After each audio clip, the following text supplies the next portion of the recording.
दोस्तों, आज की हमारी कहानी है माँ का आखिरी खत। यह कहानी कमलेश की है, जो शहर में अपनी माँ के साथ रहता था। उसके पिता की मृत्यु के बाद उनके घर की आर्थिक स्थिति खराब हो गई। उसकी माँ दूसरों के घरों में जाकर साफ सफाई का काम करती थी और जितने भी पैसे मिलते उससे घर का खर्चा चलता था। कमलेश दिन भर दोस्तों के साथ घूमता और पार्टियों में शामिल रहता था। वह दिन भर घर से बाहर रहता और जुआ खेलता था। वक्त बीतते बीतते उसकी माँ की स्थिति खराब होती चली गई और वो बूढ़ी हो गई। उसकी माँ रोज कमलेश से कहती थी, बेटा, अपने लिए एक अच्छी नौकरी ढूंढ लो। लेकिन कमलेश अपनी माँ की बातों को अनदेखा कर देता था। एक दिन उसकी माँ बीमार हो गई और वह अपने काम पर नहीं जा सकी।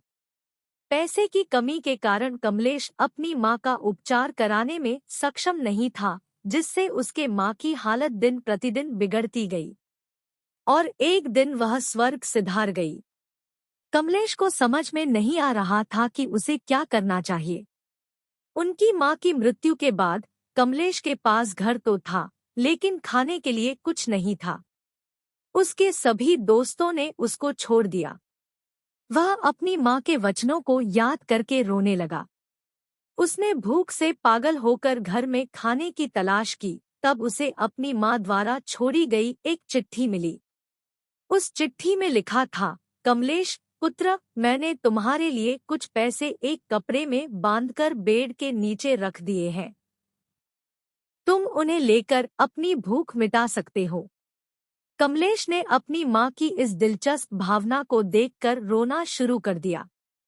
उसको लगा कि उसे माँ को गले लगाना चाहिए, लेकिन अब उसकी माँ इस दुनिया में नहीं है।